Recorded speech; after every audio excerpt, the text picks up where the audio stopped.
ദൈവത്തിൻ്റെ അതിപരിശുദ്ധമാകുന്ന നാമം വാഴ്ത്തപ്പെടുമാറാകട്ടെ. എല്ലാവർക്കും കർത്താവായ യേശു ക്രിസ്തുവിൻ്റെ നാമത്തിൽ സ്നേഹവന്ദനം. ഇന്ന് നാം വായനയ്ക്കും ചിന്തയ്ക്കുമായി എടുക്കുന്ന വേദഭാഗം വിശുദ്ധ മത്തായി എഴുതിയ സുവിശേഷം 13-ാം അധ്യായം 47 മുതലുള്ള വാക്യങ്ങളാണ്.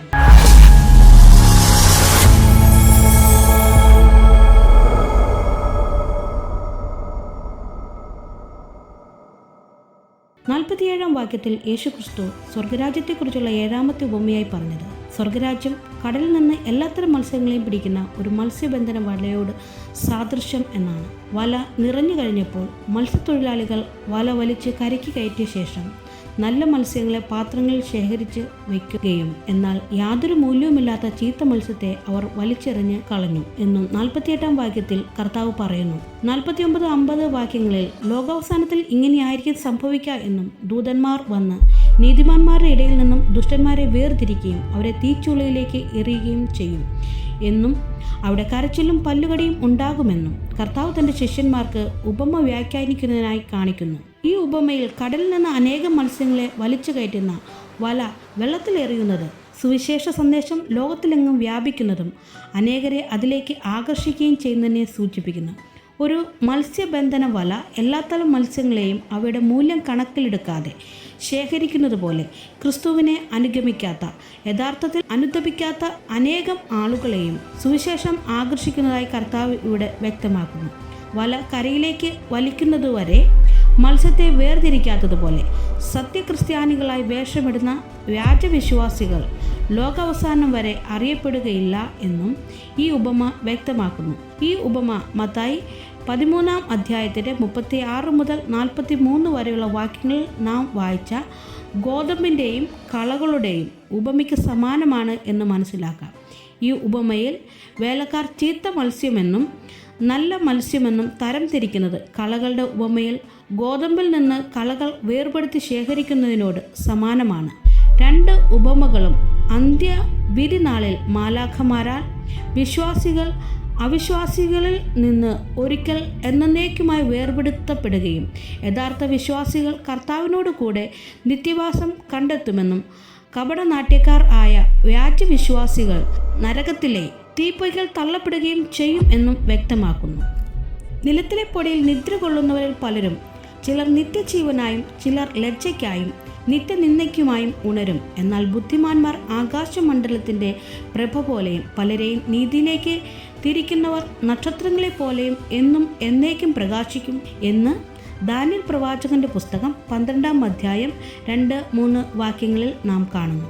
ഹബക്കൂക്ക് പ്രവാചകന്റെ പുസ്തകം 1-ാം അധ്യായം 14-15 വാക്യങ്ങളിൽ സകല മനുഷ്യരെയും സമുദ്രത്തിലെ മത്സ്യങ്ങളെപ്പോലെയും ന്യായവിധി എന്നത് അവയെ വലിച്ചെടുക്കുന്നതിനെ ഉപമിച്ചിരിക്കുന്നതായി നാം വായിക്കുന്നു. 51-ാം വാക്യത്തിൽ ഈ 7 ഉപമകൾ പഠിപ്പിക്കുകയും അവയിൽ ചിലത് ശിഷ്യന്മാർക്ക് വിശദീകരിച്ചു കൊടുക്കുകയും ചെയ്ത ശേഷം യേശു കർത്താവ് അവരോട് ഇതെല്ലാം മനസ്സിലായോ എന്ന് ചോദിക്കുന്നതായി കാണാം.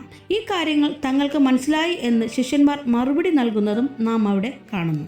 52-ാം വാക്യത്തിൽ അതിനാൽ സ്വർഗരാജ്യത്തിൻ്റെ ശിഷ്യനായി തീർന്ന ഏത് ശാസ്ത്രിയും തൻ്റെ നിധിയിൽ നിന്ന് പുതിയതും പഴയതുമായ കാര്യങ്ങൾ എടുത്തു കൊടുക്കുന്ന ഒരു വീട്ടുടമസ്ഥനെ പോലെയാണ് എന്ന് കർത്താവ് ഒരു ഉപമ കൂടി പറയുന്നു. തിരുവെഴുത്തുകളെക്കുറിച്ച് അവയുടെ അർത്ഥത്തെക്കുറിച്ചും സന്ദേശത്തെക്കുറിച്ചും ആഴമേറിയതും വിശാലവുമായ ഗ്രാഹ്യം ഉള്ളവരാണ് ശാസ്ത്രികൾ അഥവാ വേദ വിദഗ്ധർ ആയ വേദ അധ്യാപകർ. ഒരു വീടിൻ്റെ ഉടമസ്ഥൻ എന്ന് കർത്താവ് ഒരു വേദ അധ്യാപകനെ ഉപമിച്ചതിന് കാരണം അതുപോലെ ദൈവമുൻപാകെ വിലയേറിയ വസ്തുക്കൾ കൈകാര്യം ചെയ്യാൻ ഉത്തരവാദിത്തമുള്ള ഒരു വ്യക്തിയെ പോലെയാണ് എന്നത് സൂചിപ്പിക്കുന്നു. ഇവിടെ നിക്ഷേപങ്ങൾ അഥവാ നിധികൾ എന്നത് പഴയ നിയമവും പുതിയ നിയമവും ഉൾക്കൊള്ളുന്ന ദൈവവചനത്തെ പ്രതിനിധീകരിക്കുന്നു. ക്രിസ്തു ശിഷ്യനായ ഓരോ വേദ അധ്യാപകനും തൻ്റെ സ്വന്തം വീട്ടിലെ നിധികൾ സമ്മാനിക്കുന്ന ഒരു ധനികന് തുല്യനാണ് എന്ന് കർത്താവ് വ്യക്തമാക്കുന്നു.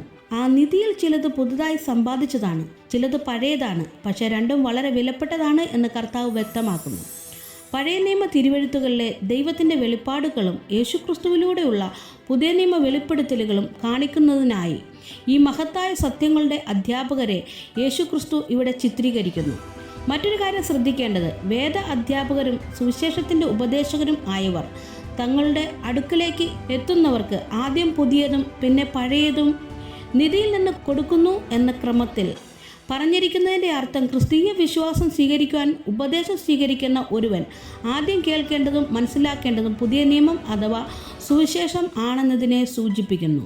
യെശയ്യാ പ്രവാചകന്റെ പുസ്തകം 42-ാം അധ്യായം 9-ാം വാക്യത്തിൽ പണ്ട് പ്രസ്താവിച്ചത് ഇതാ സംഭവിച്ചിരിക്കുന്നു, ഞാൻ പുതിയത് അറിയുന്നു, അത് ഉത്ഭവിക്കും മുമ്പേ ഞാൻ നിങ്ങളെ കേൾപ്പിക്കുന്നു എന്ന തിരുവെഴുത്തുകൾ പഴയ നിയമ പ്രവചനങ്ങൾ നിവൃത്തിയാകുകയും പുതിയ നിയമത്തെ കുറിച്ച് പ്രവചിക്കുകയും ചെയ്യുന്നതിലൂടെ ചരിത്രത്തിനു മേൽ ദൈവത്തിൻ്റെ നിയന്ത്രണവും ദൈവവചനത്തിൻ്റെ വിശ്വസ്തതയും ഉറപ്പിക്കുന്നതായി നാം കാണുന്നു. യഹോവയുടെ ന്യായപ്രമാണം പരിശോധിപ്പാനും അതനുസരിച്ച് നടപ്പാനും ഇസ്രായേലിൽ അതിൻ്റെ ചട്ടങ്ങളും വിധികളും ഉപദേശിപ്പാനും എസ്രാ മനസ്സ് വെച്ചിരുന്നു എന്ന് എസ്രാ പ്രവാചകന്റെ പുസ്തകം 7-ാം അധ്യായം 10-ൽ നാം വായിക്കുന്നു. കർത്താവ് മുൻ പറഞ്ഞ വീട്ടുടമസ്ഥന്റെ ഉപമയിലെ വേദ അധ്യാപകനെ പോലെ പഴയ നിയമകാലത്ത് എസ്രാ എന്ന ശാസ്ത്രി ഉത്തരവാദിത്വത്തോടെ ദൈവവചനം പഠിക്കുകയും അതനുസരിച്ച് ജീവിക്കുകയും അത് ദൈവജനത്തെ പഠിപ്പിക്കാനും ഒരു മാതൃകയായി എന്ന് തിരുവെഴുത്ത് സാക്ഷ്യപ്പെടുത്തുന്നു. മത്തായിയുടെ സുവിശേഷം 13-ാം അധ്യായം 53 മുതൽ 58 വരെ ഉള്ളതായ വാക്യങ്ങളിൽ യേശു തൻ്റെ ജന്മനാടായ നസ്രയത്തിലേക്ക് മടങ്ങുകയും പ്രസംഗിപ്പാനും അത്ഭുതങ്ങൾ പ്രവർത്തിപ്പാനും തുടങ്ങുന്നു എന്ന് കാണുന്നു. എന്നാൽ അവരുടെ ഇടയിൽ വളർന്ന യേശുവിനെ മച്ചികയാണെന്ന് വിശ്വസിക്കുവാൻ സ്വന്തം നാട്ടുകാർ വിസമ്മതിക്കുന്നു എന്ന് കാണുന്നു. തൽഫലമായി യേശു കർത്താവ് അവരുടെ ഇടയിൽ ചില അത്ഭുതങ്ങൾ മാത്രമേ ചെയ്യുന്നുള്ളൂ. 53-ാം വാക്യത്തിൽ യേശു ക്രിസ്തു തൻ്റെ സ്വന്തം നാടായ നസ്രയത്തിൽ എത്തി എന്നും കർത്താവ് നസ്രയത്തിലെ ജനങ്ങളെ അവരുടെ സിനഗോഗിൽ പഠിപ്പിപ്പാൻ തുടങ്ങിയെന്നും കാണുന്നു. ആ നാട്ടിലെ ജനങ്ങൾ അമ്പരന്നുകൊണ്ട് യേശുവിൻ്റെ മരപ്പണിക്കാരനായ പിതാവിനെയും കർത്താവിൻ്റെ അമ്മയെയും സഹോദരങ്ങളെയും അവർക്കറിയാമായിരുന്നു എന്നും അങ്ങനെ കേവലം അവരിൽ ഒരാളായ ഒരു മനുഷ്യന് എങ്ങനെയാണ് ഇത്രയും ജ്ഞാനവും അത്ഭുത ശക്തിയും എന്ന് അവർ ചോദിക്കുന്നതായി 54-56 വാക്യങ്ങളിൽ നാം കാണുന്നു. യേശു അവരോട്, ഒരു പ്രവാചകൻ തൻ്റെ പിതൃനഗരത്തിലും സ്വന്തം ഭവനത്തിലുമല്ലാതെ ബഹുമാനമില്ലാത്തവൻ അല്ല എന്ന് പറഞ്ഞു എന്ന് 57-ാം വാക്യത്തിൽ നാം കാണുന്നു. കർത്താവ് പറഞ്ഞതിൻ്റെ അർത്ഥം ക്രിസ്തുവിനെ പോലെ ഓരോ പ്രവാചകൻ അഥവാ പ്രബോധകൻ അപരിചിതർക്കിടയിൽ കൂടുതൽ ബഹുമാനിക്കപ്പെടുന്നു, അല്ലെങ്കിൽ പരിചിതമായ സ്ഥലങ്ങളിൽ കൂടുതൽ അപമാനിക്കപ്പെടുകയും അധിക്ഷേപിക്കപ്പെടുകയും ചെയ്യുന്നു എന്നാണ്. യിരെമ്യാ പ്രവാചകന്റെ പുസ്തകം 11-ാം അധ്യായം 21-ാം വാക്യത്തിൽ, ഇനി ദൈവനാമത്തിൽ പ്രവചിച്ചാൽ ഞങ്ങളുടെ കൈയാൽ നിനക്ക് മരണം സംഭവിക്കും എന്ന് പറഞ്ഞുകൊണ്ട് യിരെമ്യാ പ്രവാചകനെ സ്വന്തം നാട്ടുകാരായ അനാഥോത്തിലെ ആളുകൾ അവനെ തള്ളിക്കളഞ്ഞ കാര്യം രേഖപ്പെടുത്തിയിരിക്കുന്നു. അങ്ങനെ തന്നെ തിരസ്കരിച്ച തൻ്റെ സ്വന്തം നാട്ടുകാരുടെ അവിശ്വാസ നിമിത്തം യേശു അവരുടെ ഇടയിൽ കൂടുതൽ അത്ഭുത പ്രവൃത്തികൾ ചെയ്തില്ല എന്ന് മത്തായിയുടെ സുവിശേഷം 58-ാം വാക്യത്തിൽ കൂട്ടിച്ചേർക്കുന്നു. തന്നെ അവിശ്വസിച്ച് തള്ളിക്കളഞ്ഞവർക്കിടയിൽ കർത്താവ് അധികം വീര്യപ്രവൃത്തികൾ ചെയ്യാത്തതിൻ്റെ കാരണം കർത്താവിൻ്റെ അധികാരത്തിനോ ശക്തിക്കോ കുറവുള്ളത് കൊണ്ടോ തനിക്ക് അത്ഭുതം പ്രവർത്തിപ്പാൻ മനുഷ്യരുടെ വിശ്വാസവും സഹകരണവും അനിവാര്യമാണ് എന്നതുകൊണ്ടോ അല്ല, മറിച്ച് കർത്താവ് ഹൃദയ കാഠിന്യത്തോടെ തന്നെ എതിർത്ത അവിശ്വാസികളായ ആ ജനക്കൂട്ടത്തെ തൻ്റെ അത്ഭുത സൗഖ്യങ്ങൾ ഒക്കെ ലഭിപ്പാൻ അയോഗ്യരെന്ന് കണ്ടതുകൊണ്ട് ആണ്. യേശു അത്ഭുതങ്ങൾ ചെയ്തതിൽ അവർ കൂടുതൽ അസ്വസ്ഥരായതിനാലും അവരുടെ ശിക്ഷാവിധി വർദ്ധിക്കാതിരിക്കാനും ഒക്കെയാണ് ഇനി അവർക്കിടയിൽ കൂടുതൽ വീര്യപ്രവൃത്തികൾ ചെയ്യുന്നത് ഉചിതവും അനുയോജ്യവും അല്ലെന്ന തീരുമാനത്തിലേക്ക് കർത്താവ് വന്നത് എന്ന് മനസ്സിലാക്കാം. യേശു ദൈവപുത്രനാണ്, ദൈവത്തിൻ്റെ എല്ലാ ശക്തിയും നിറഞ്ഞവനാണ്.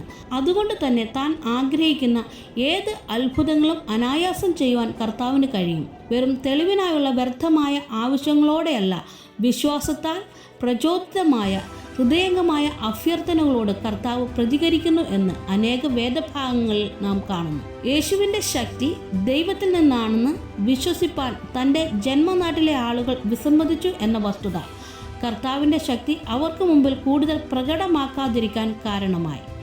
വിശുദ്ധമായത് നായ്ക്കൾക്ക് കൊടുക്കരുത്, നിങ്ങളുടെ മുത്തുകളെ പന്നികളുടെ മുമ്പിൽ ഇടുകയും അരുത്, അവ കാൽ കൊണ്ട് അവയെ ചവിട്ടുകയും തിരിഞ്ഞ് നിങ്ങളെ ചീന്തിക്കളയുകയും ചെയ്യുവാൻ ഇടവരരുത് എന്ന് മത്തായിയുടെ സുവിശേഷം 7-ാം അധ്യായം 6-ാം വാക്യത്തിൽ കർത്താവ് നമ്മെ മുൻപ് പഠിപ്പിച്ച ഉപദേശം മാതൃകാപരമായി യേശു ചെയ്യുന്നതാണെന്ന് നമുക്ക് മനസ്സിലാക്കാം. എന്നെ കേൾക്കുന്ന പ്രിയ സഹോദരങ്ങളെ, നമ്മുടെ കർത്താവായ യേശു ക്രിസ്തുവിൻ്റെ എല്ലാ പഠിപ്പിക്കലുകളും നമ്മുടെ ഇഹലോക ജീവിതത്തെ ഏറ്റവും ശ്രേഷ്ഠമുള്ളതാക്കുവാനും നമ്മെ നിത്യരാജ്യത്തിൽ എത്തിക്കുവാൻ ഉതകുന്നതും ആയതിനാൽ ഹൃദയംഗമായി യേശുവിനെ സ്വീകരിച്ച് തൻ്റെ വചനങ്ങളെ അനുസരിച്ച് ജീവിപ്പാൻ സർവശക്തനായ ദൈവം എല്ലാവരെയും അനുഗ്രഹിക്കുമാറാകട്ടെ. ആമേൻ.